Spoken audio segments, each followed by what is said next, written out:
Hello everybody, it's Kate Spencer here. I am a healer, intuitive, energy worker and the founder of Life and Soul Academy as well. So I'm here today to talk to you about self-care. Now, when I heard the word self-care in the past, I used to roll my eyes and think, oh my God, how lame is that? Why can't people just get on with things? Why can't people just power through, work harder, keep going? I was very, very much of that mindset, and I came a cropper with it because I became ill. So lessons learned there. So I went on and I had to change some stuff in my life in order to regain my health and in order to regain my mental and emotional health as well. So I'm going to share with you some of the stuff that I learned. I have some notes here. And I'm going to give you a rundown on physical self-care, psychological and emotional self-care, and environmental self-care as well, according to me.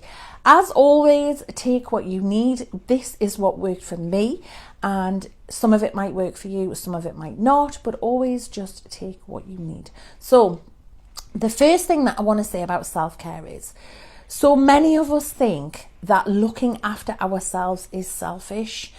And it absolutely isn't. It's necessary, because when you don't look after yourself, it's the people around you that suffer.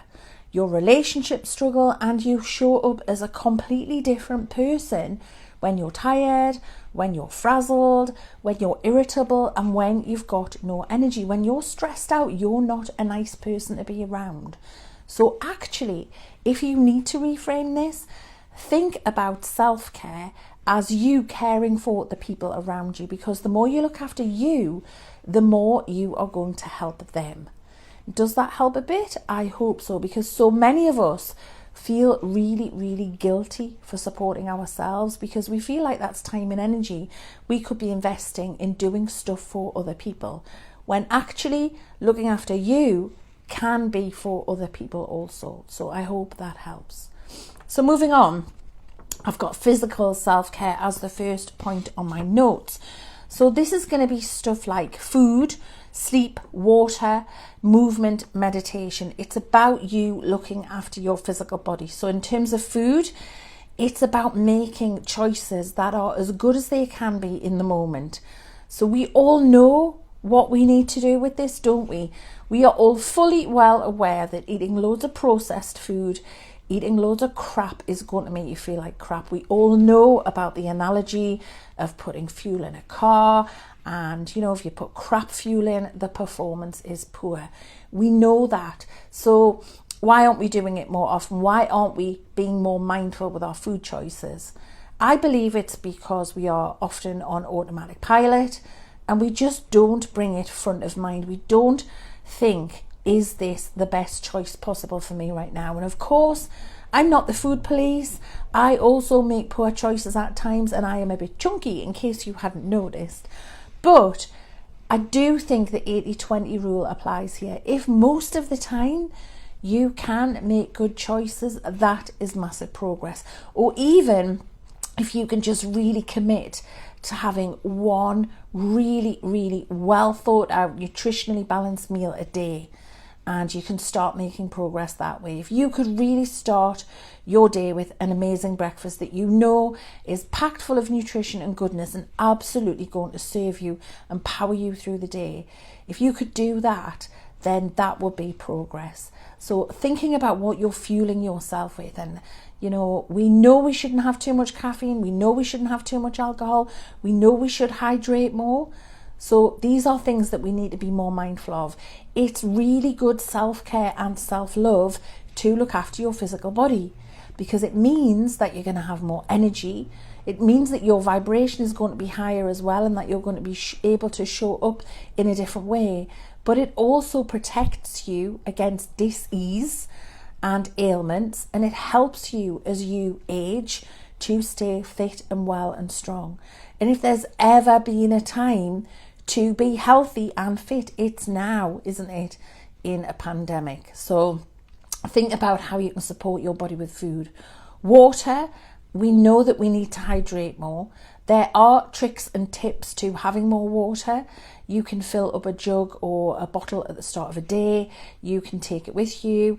You can keep track on an app on your phone. But drinking more water means you're going to be more hydrated, which means that your body processes are going to happen more easily. You're going to be able to flush out toxins better. It helps with concentration. It helps with energy levels. It gives you nicer skin. There's all kinds of benefits to drinking more water, and it's self-care. It's you looking after you. And you know, this stuff no one can help you with. It's totally up to you to do it. You're either going to do it or you're not. And if you can do it, I'm going to give you 2 amazing benefits at the end of this discussion, which you will already know, but might trigger a light bulb for you. So there's food, there's water, there's sleep. Are you getting enough sleep?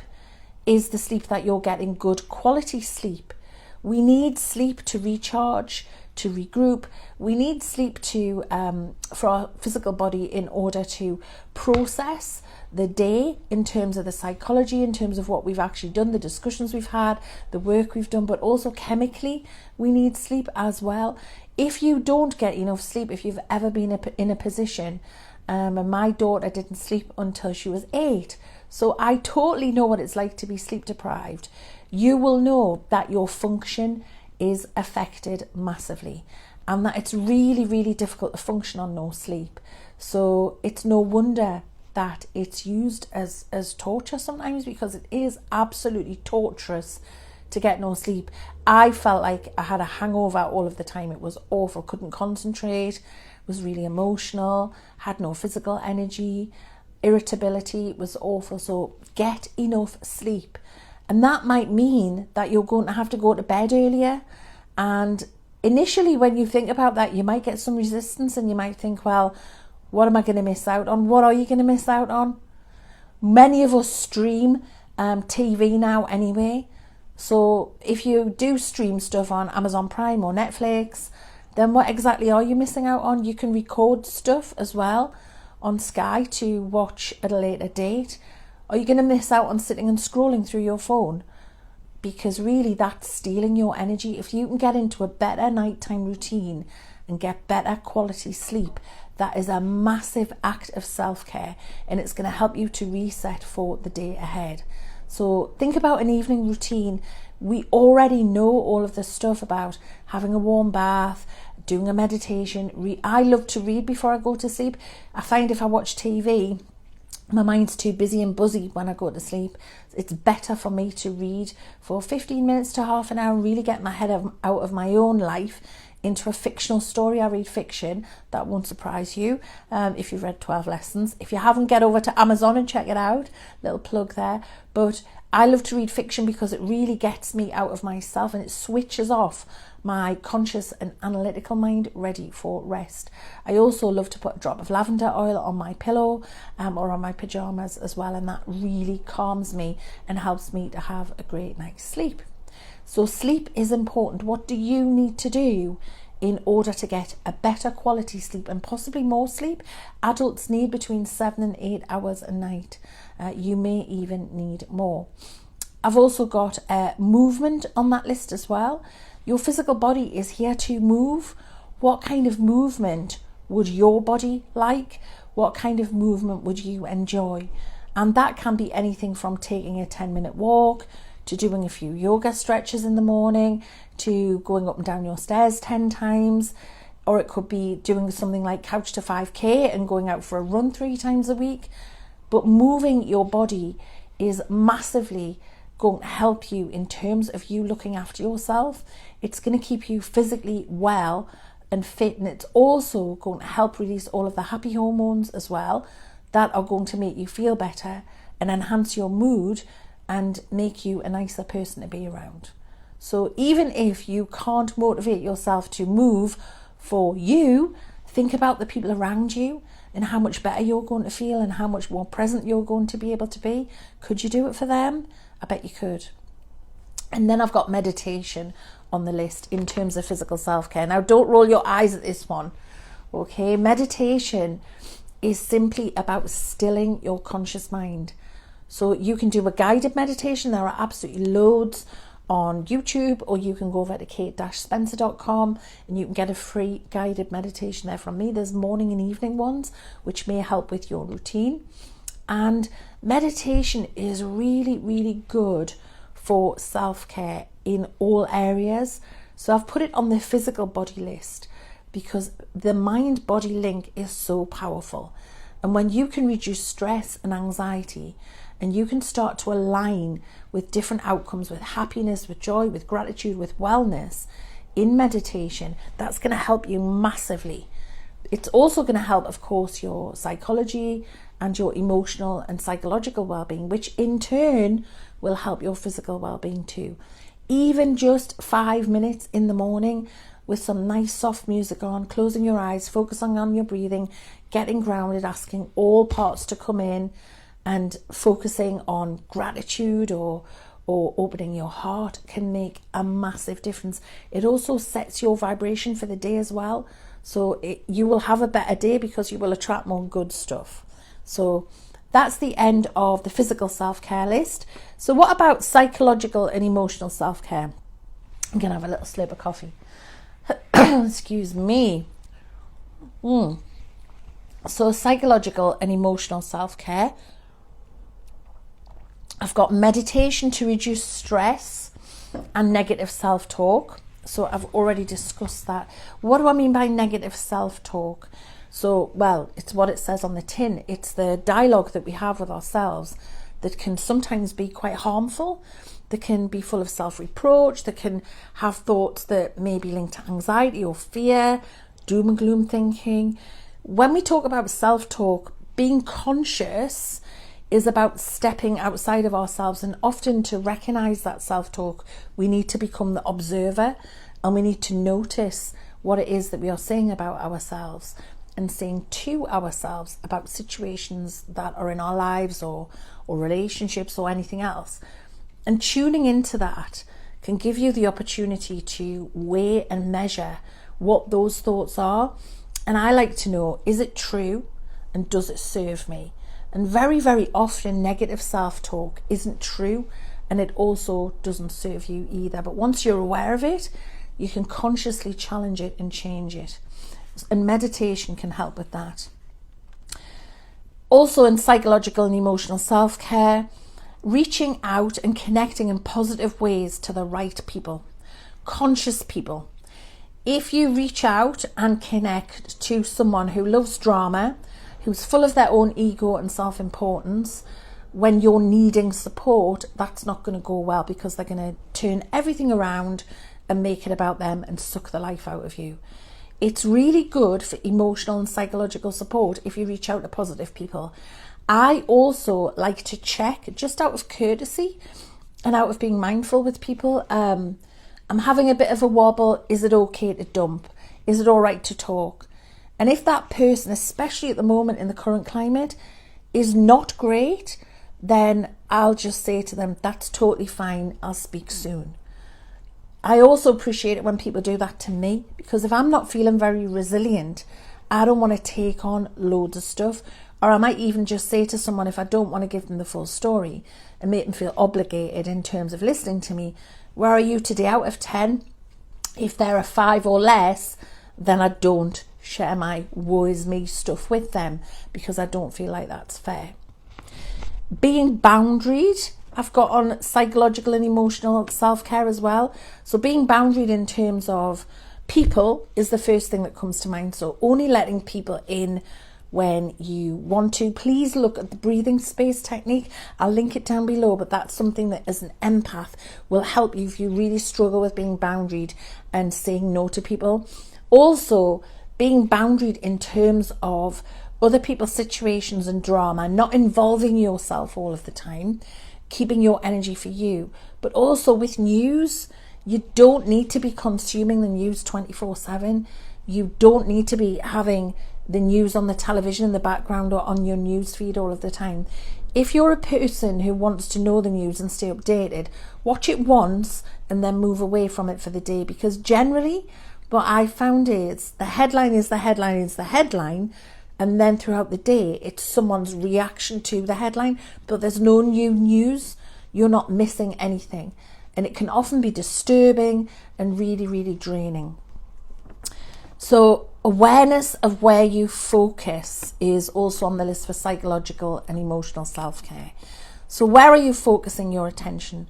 Are you sending your attention to doom and gloom and stuff you can't control and very sad situations? Of course, have compassion. I'm not saying that.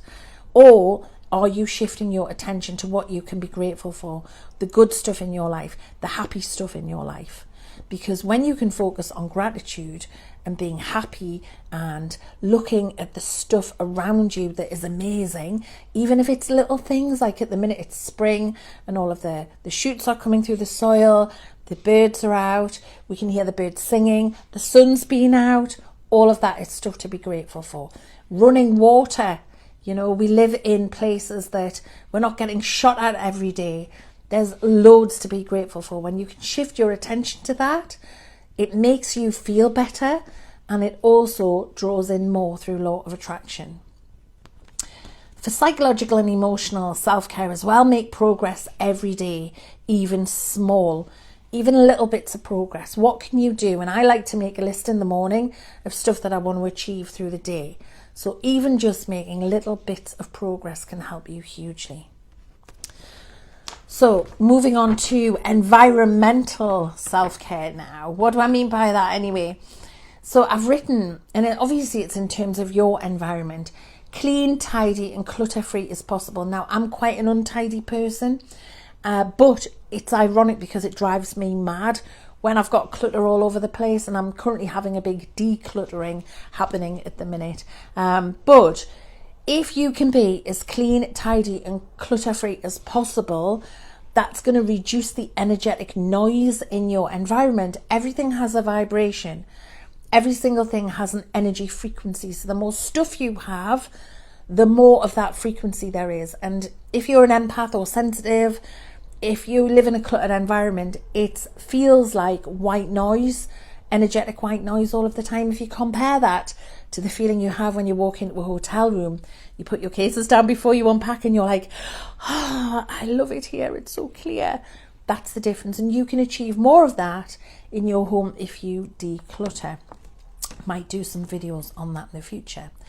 I've also got in your environment, have stuff in your environment that brings you joy. Have stuff around you that makes you happy, that uplifts you. And what uplifts you is personal to you. It might be a photograph that you love. It could be an ornament. It could be a sculpture. House plants bring a lovely energy into a room. What colour do you want in your environment? All colours have a different vibration. Some people like some colours, some don't. What about sound and smell? Do you want some nice ambient music? Do you want a little water feature? Is quiet better for you? Do you want to burn some essential oils? Make your environment comfortable, appealing and happy to you.